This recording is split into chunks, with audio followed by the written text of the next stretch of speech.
do a stitch with me today. I'm sorry if the camera is moving a lot. I had to tie it around my neck to actually be able to do this stitch with me.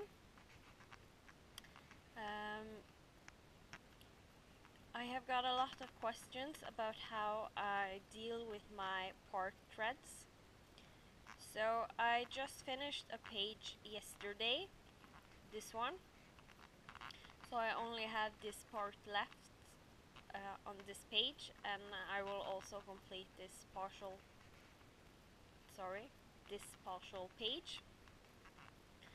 So what I do, all the part threads I know I don't gonna use right now, but I'm gonna use later.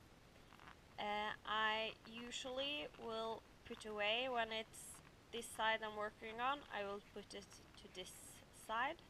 When I'm working on this side, I will try and put them on this side, like the opposite, so they're not in the way.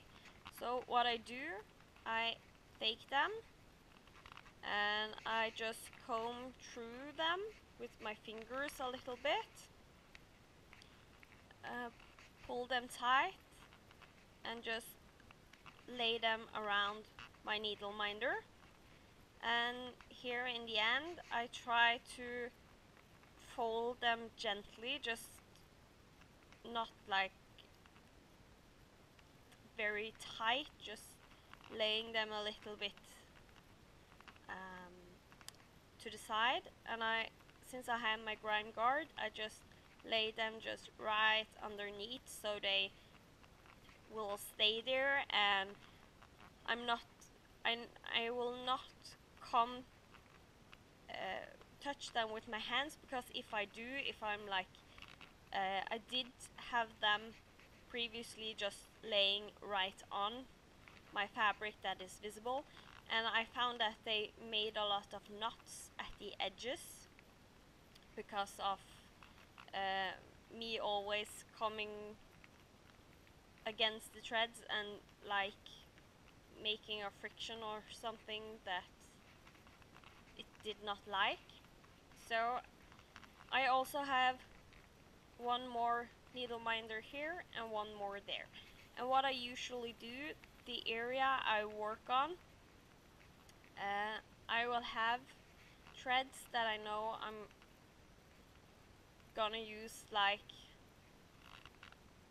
right now, hanging just loose like this, and the other ones I will just tuck away right around the needle minder, just still let them hang because I am going to use them. So this is my, let me see if I can get it in frame. This is my QS Huggable from Heaven and Earth Designs. Yes, I'm just watching Michelle Bendy, so I just paused her to do this video. I have my, I will try and move you carefully, this can shake a little bit, my iPad right beside me. I'm using my Goodreader to have my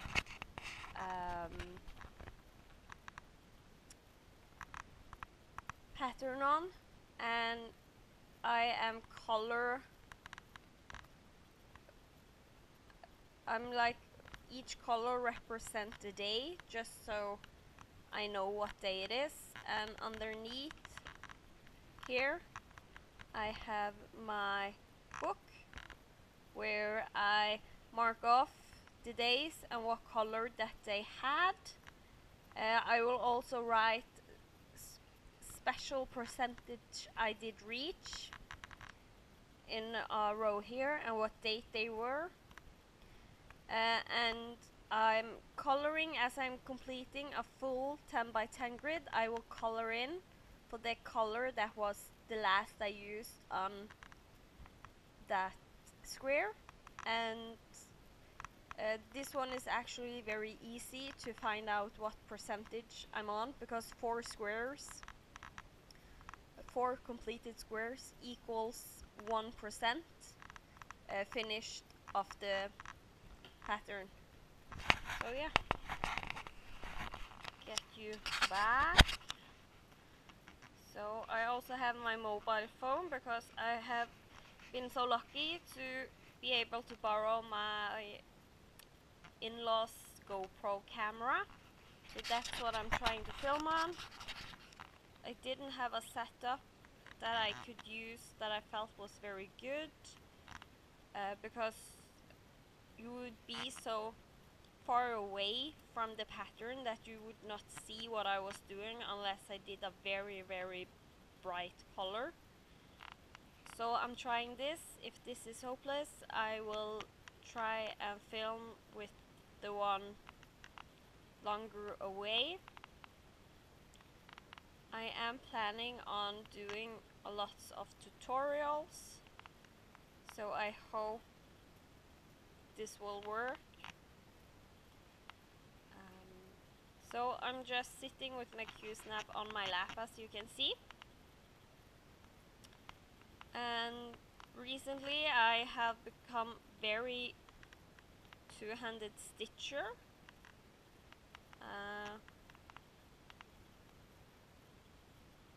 Yeah, this is the way. If you haven't seen some of my videos, welcome. If you're coming back, welcome back. So the way I usually thread my needle is I'm making a little loop of the thread over the needle,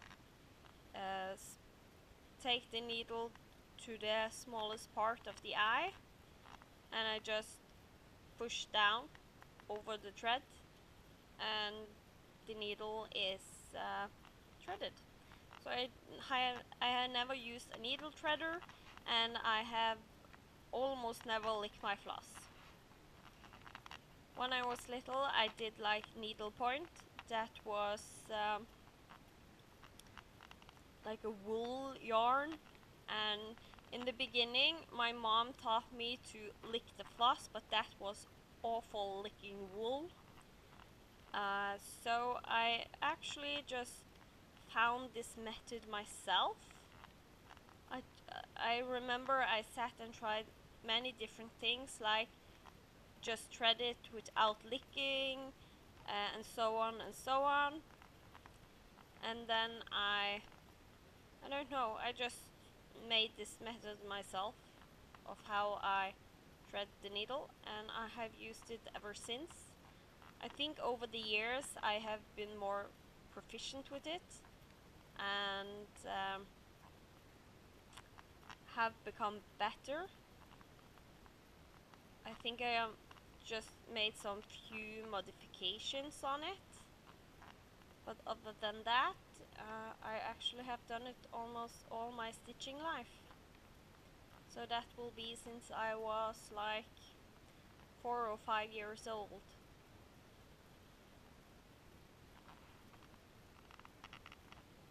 So right now I'm just working on the teacup and trying to get a little bit done on this page for my 100 days of HAED challenge. What I basically do is, if there is a stitch done over the stitch I am going to do, or the length of stitches that are the same, all have stitches over them, I will stitch them. And if on the next row that still applies, which it will be here, I will continue stitching. So it makes it so my page by page parking makes it so that big chunks of one color, you often can get a good part stitched without having to retread your needle and so on, because even though I have a method that is very fast with changing and threading, changing floss and threading my needle, it will still be longer than just stitching. So you can see I have my non-dominant hand on top, and my dominant hand is underneath because I have been stitching for over 20 years, so and I have been a one-handed stitcher until like recently. This is the first project I actually have tried to do the two-handed method, because I find a way to hold the Q-snap with my feet and just having it laying against my belly, so I can stitch two-handed. Hope you can see okay what I'm doing. So this is one last here.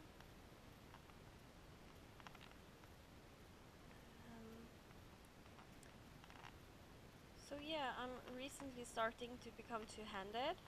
I actually stitch in hand, but I do like sometimes stitching on a Q-snap or hoof, but most of my projects are just in hand. I have found that doing linens that have a lot of slobs and so on, like the one I have my Winter Queen on,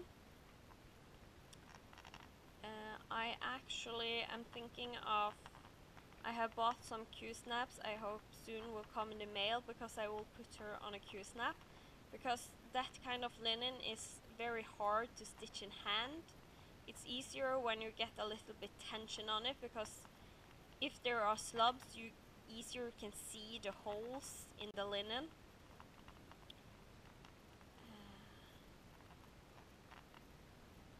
So yeah. As I have also had questions about my gridding with a marker. This I actually did miss on, because I gridded the page instead of the 10 by 10 block. I usually will grid only the 10 by 10 block. It's correct here, and this have only like 8, and there is 2 rows underneath that's on the other page.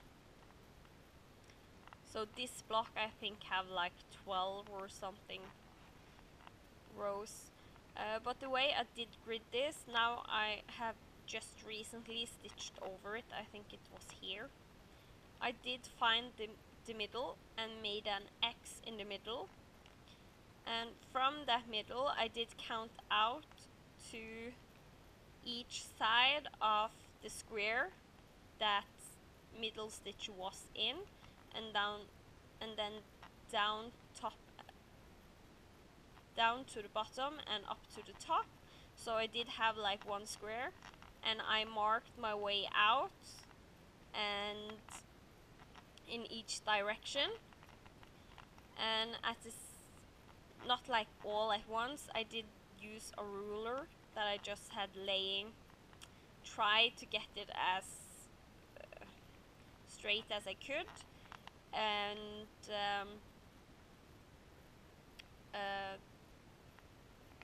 did do a line, and then I did go over counting 10, did make a new line, counted 10 stitches, did a new line, not like 10 stitches but what would be 10 stitches. And when I did close in to the end, I did like see on my pattern, okay, how many squares are up until I reached the top. I did count that, did count how many I did have done, and then I did like the rest, so I knew where my top was. So when I did come to the top, I did like a good line. You can see it's a little bit uneven, because I did like a good line from right about here, and then I found out I needed more, so I did a new line. I did like continue the line when I did find this end. So basically it just did 10 by 10 squares in row or column, each every other direction, and I had in the end my gridded fabric. This is the first time I have ever gridded. I don't know if it's a really good way to grid, but it worked for me. So I'm okay with it. It's not perfect, but I'm usually not want to be like I like my stitches and so on to be perfect, but I'm not that picky about my gridding, because for the most part I do count even though I grid. So I'm not following the gridded line 110% of the time, but the small part I do use it, it actually is useful. Hope I can get one last stitch in here. And I'm very frugal with my thread, as you will see. So what I did now was basically I made a loop in my fingers and just pushed it through the needle. So now I'm going to do the pin stitch. Just find a place where it's close by, and I know I'm not going to make a new one. So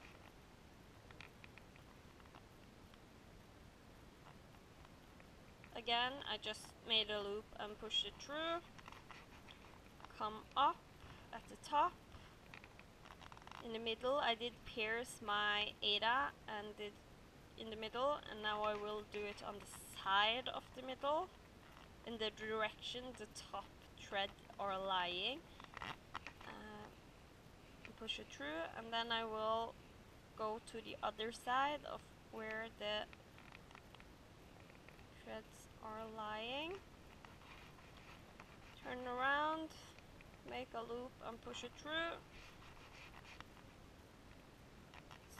Now I have it is fastened, so I will just cut the thread, lay it in my ort jar, and done. And now I need to mark what I have done.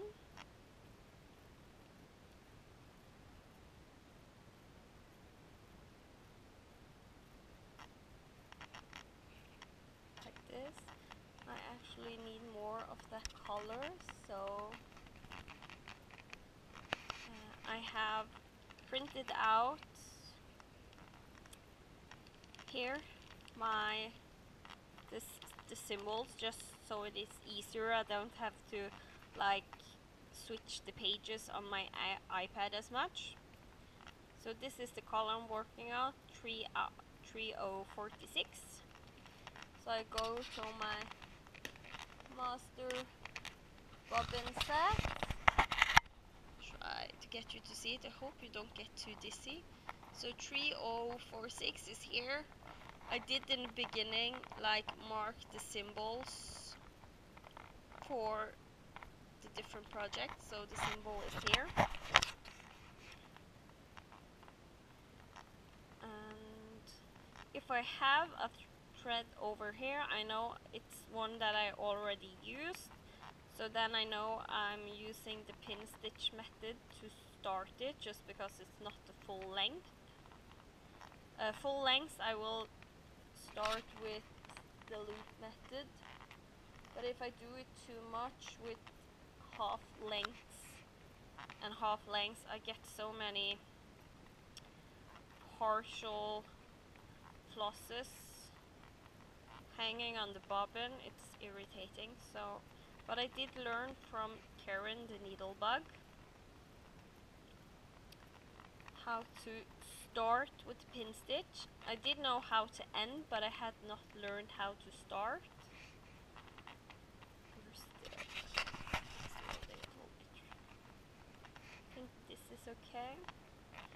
So I will, this is the square I'm gonna start my first stitch with this color. So I go down in the middle, pierce it in the middle of the Ada. This is 18 count Ada, if you're wondering. Just plain 18 count, nothing special. It's just something I got in Norway, so it's not like a known company that has made it. So now I will go up to the side. You can see there is a little, if you can see, there is a little line in between, because the ADA has like, I think it's 2 or 3 lines going this way and 2 and 3 lines going this way, woven. So, and now I will go directly down. I hold this end, I hold with my finger. Now I'm actually having a good part, just so you can see. I usually have like just a tiny part, because I'm frugal with my thread. You will be amazed at how small a thread I can get stitches out of. It's insane sometimes. I try to not be too frugal, just because I have found that the edges of the thread is very like worn, so it's not, the picture will not, the stitches will not look that nice when they're so thin. So I try not to be too frugal. So now I did go down in the middle. You can already see it won't move, but I lay it at the side, go up to the other side. This is difficult to do when I have to have it a little bit away. I usually put it almost right, exactly up where my eyes are. And then I go down to the middle again.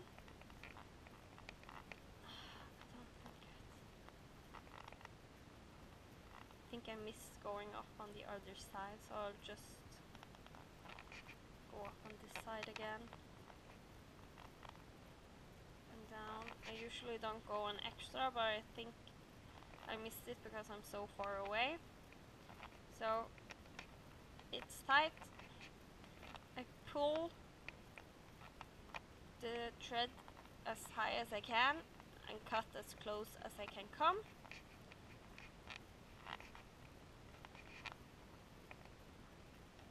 And I don't think you actually did see that, I'm sorry.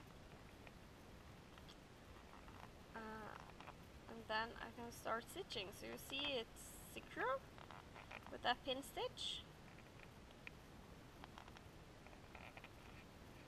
I hope you did see some. I will have to see when I edit. And I most likely will do more stitch with me and so on, and then you will see that pin stitch again. Karen, the Needlebug, actually did a great video on it, so if you go and watch, I think it's one of her first or second stitch with me, you can see what she did. Here I don't have stitched the squares over, so I will just park it. On this project I park with doing half the stitch and then come up, just because I like to work my threads from this side to this side, and having them this way makes it so it's not in the way as much. Because when I now start this thread, and if I needed to work it this way, I will not, it will not come in the way of this parked side. So that's just the way I do that. So this will be like just a mini tutorial, a mini try to find out how the setup works, and if I like this setup and if it do work, I will do a stitch with me where I finally can answer the tag, the 36 reason. I'm sorry, I just itched on my neck where I have tied the camera around my neck. I'll try not to do that, but the thread is itching. Yeah, I will try and answer Michelle Garrett's shout out on that tag on me. Here is here I will do something I usually don't do, just because when I did this page I will feather, and I will do like the stitches that are the same over if they go over, and as you can see they have done it here. So I know there's not a stitch up here, so I normally would not do this stitch, but I will do because I have it's done under. So then I will do it just so it's not in the way too much.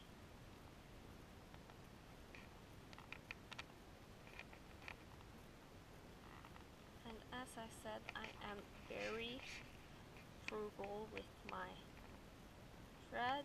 I know I got a knot on the back here. I don't know when or why, but I will fix it after this video is up, because I usually don't leave my back like that.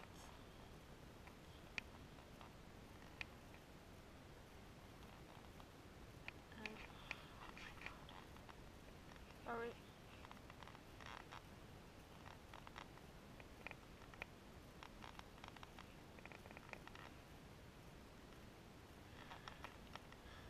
I wonder what happened right there. I think it's when I was trying to do the pin stitch,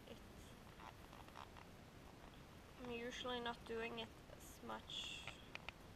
No, this is the one I did do some of the stitches on. Let's get this one to the front. This is annoying me.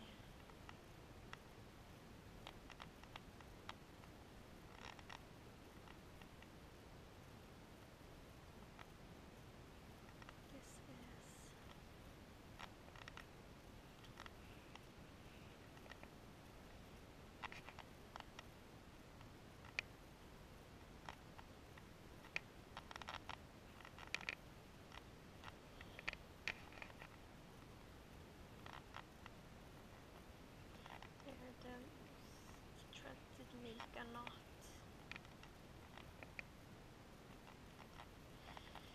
So I will have to do that over again, so then you can see the pinch stitch one more time.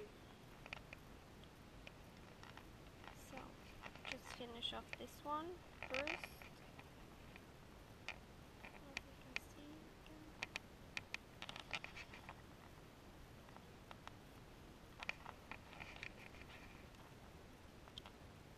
So yeah, as I said, I'm frugal, so I will actually pull it through and retread it just to be able to get those last stitches done. Yeah, I can stitch it right here. And usually I don't have enough length to be able to go up and down with my needle, but then it's just to thread it every time. I don't do this always, but right now it's, if I needed to start this color, I would do like one stitch and had to end it, and I just don't like that. So if I can manage to get those last stitches out of the thread I am having, I will do that. Like you can see I have done. So another pin stitch.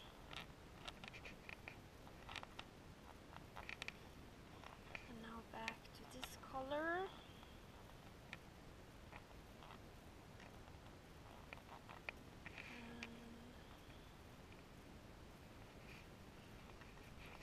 Usually need to have it really close up. I hope you can see. I think maybe you can see. Because starting the pin stitch is always the most difficult for me. It's not a problem to pierce the Ada from the top and down. I usually get that always in the middle. that's what I actually are going to do now. I forgot myself. But here,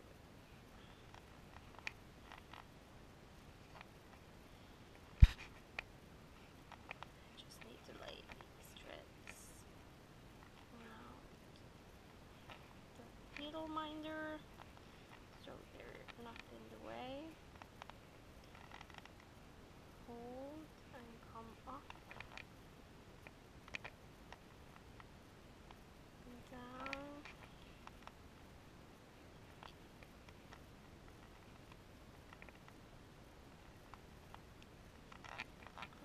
To the side,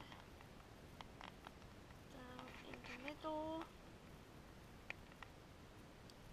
What I usually do when I'm doing like this, I actually have my needle minder here, so if you can see, I just lay my needle on the magnet at the back.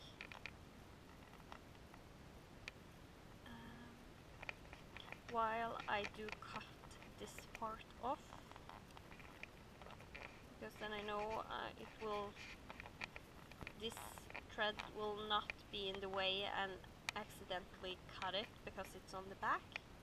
And now I can come up here and do this stitch again.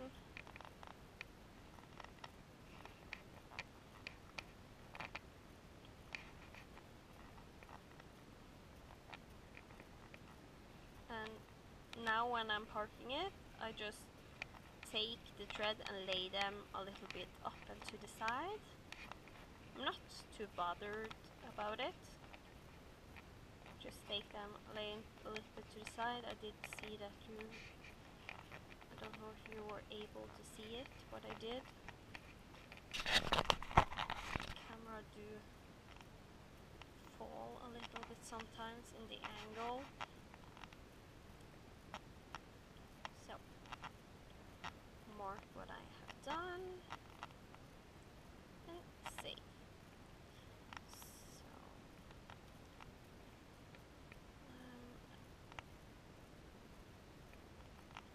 and if you can, this is just partial what you can see on the pattern, but this color here is going around like this. So I want to do all of this in one go, especially since I have to go up here. So what I now will focus on is I will do these stitches, and this one I will park here, I think, because I may, yeah, I didn't have this one stitched there, but I will like maybe work my way opposite way up. It's not the best, but I just do the stitches a little bit in a different direction, and then I will do these stitches and these ones, and lastly I will do this, so I can do it in one go. I'm not that afraid to show off parts of the pattern, because that little part you get like this little piece inside of the cup, and I don't think you will get to do much with it.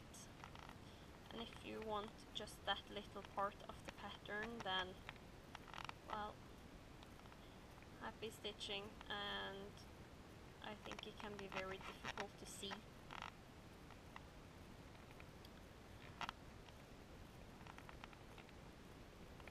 From the video.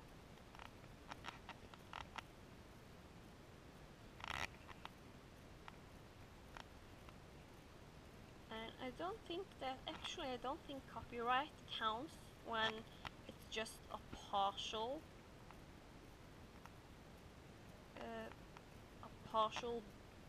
bit of the pattern you do show, because it's, I know as a teacher there is a lot of copyright with what you can and cannot copy to your students and so on, and there is like this rule, let's say 10% of a book you can copy but not more. So if I'm showing you under 10% of the pattern, I think that rule will apply, because I think it's a standard copyright. This one I need to end.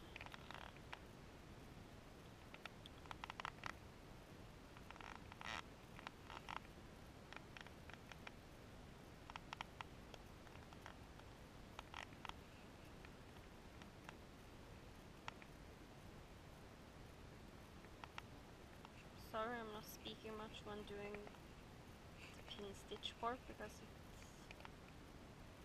takes a lot of concentration. So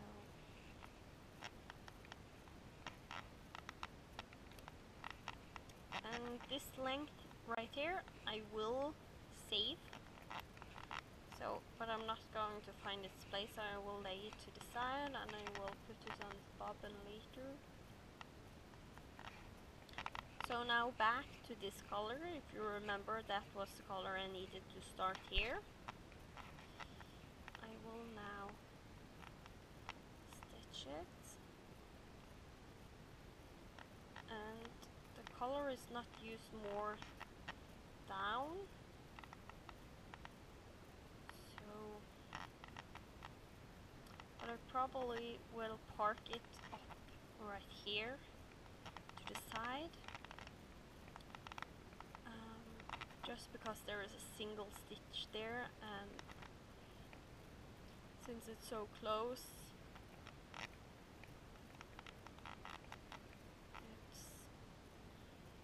I will do that.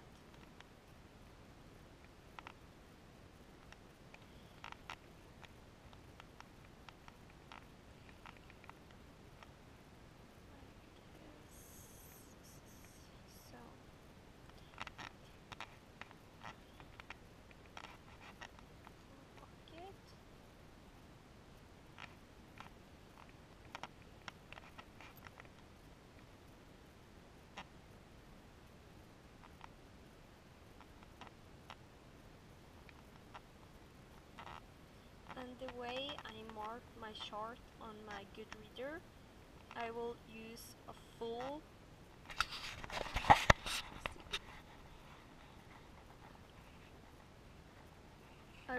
this full color when it's a stitch I've done. And there is this tool you can use with just a line underneath the ABC on the side in yellow, and I will mark it just with a yellow line underneath to show that it's a part thread.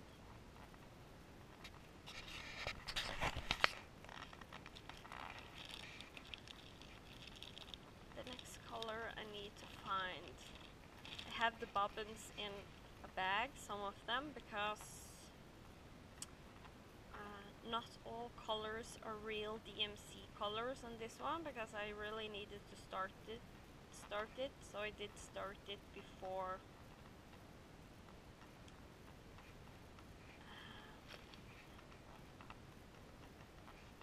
I had gotten all the colors with real DMC, so I just made it work.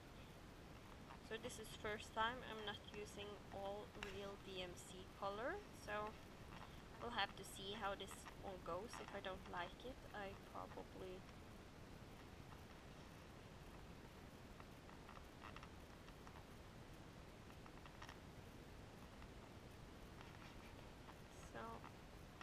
just realized I can't do, not doing the stitch, but I can just part the thread. I'm doing the loop method from the front.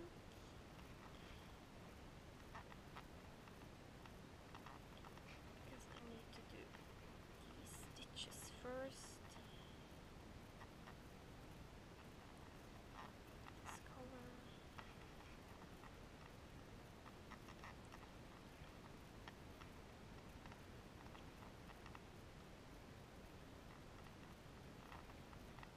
I might do the next stitch with me next on my Pokemon piece. I don't think I will upload it on the same day, but they will be not that far apart. So So I think I just will call this a tutorial so you can see a little bit what I'm doing, how I'm doing it, and my next part I may put it higher over me, because then it's not a tutorial and you can just do it as a stitch with me, so you don't need to see what I'm doing. I'm guessing you're not looking that much on what I'm doing right now, but still stitching, so it's fun. And most likely my tutorials will be a little bit explanation and a lot of stitching. This one I actually did not plan to do, I just got the spirit over me to do it, so I was like, okay, I'm gonna do it. And if it's not like a super duper tutorial, I would need more preparation to do that. And I will, most likely in the future. I'm thinking about showing the different kinds of parking there is, because this is just the way I do it, but there are tons of ways to do it. I also do diagonal parking. I have done row column by column. I did try a little bit row by row.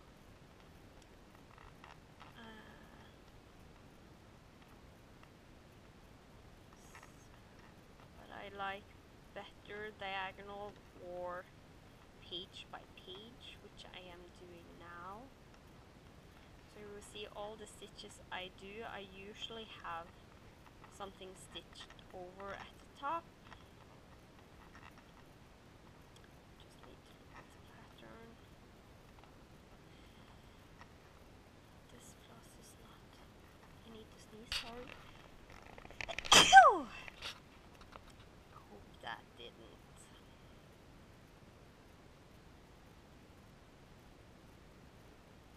shake you too much. If this is like a very shaken video, I will not upload it, but I hope it's not the worst. So, or I will upload it and just put a warning at the front of it.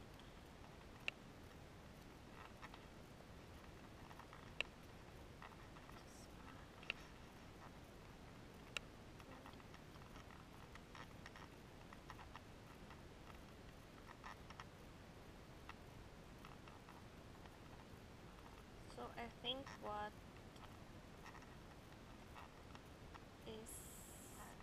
I am doing right now on the pattern is ending the handle you can see from the inside on the cup.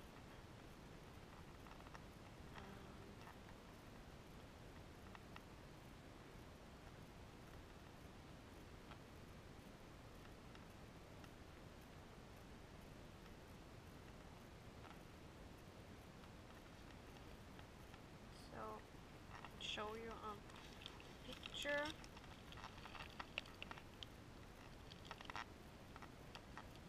Like here, you see a little bit of the inside of the handle, and this part is what I'm working on. I'm ending like this cup.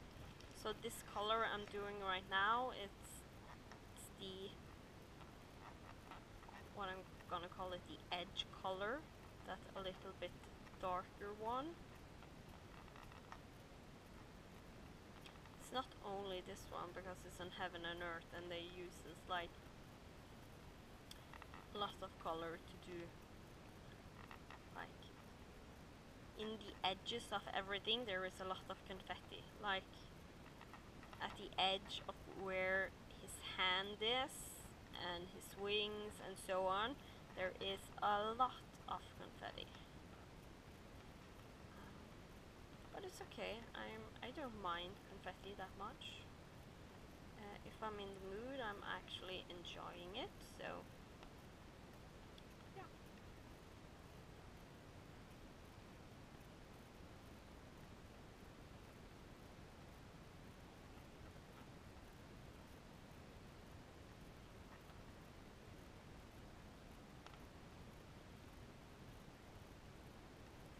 And what I actually have found is doing this method page by page, my back still looks pretty neat. I actually have what I'm gonna call it a worse back if I'm doing like cross country, or if I do a row by row parking. Actually on my diagonals also have the back doesn't look that neat. Mostly I'm just the one seeing my back, so I don't mind too much. So now I can end this color, and I will not end it in the square right here, like I'm at the edge of the block. I will do it in this because here is a new color, so I may need to start a pin stitch for this block to do the first start. So I will pin stitch it in the other block side, just so I know that won't be a problem. Yeah. It was like a knot at the back, but it fixed itself luckily.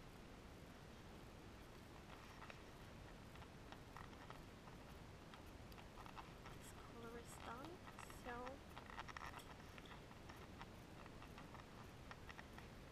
I think I will call this a day.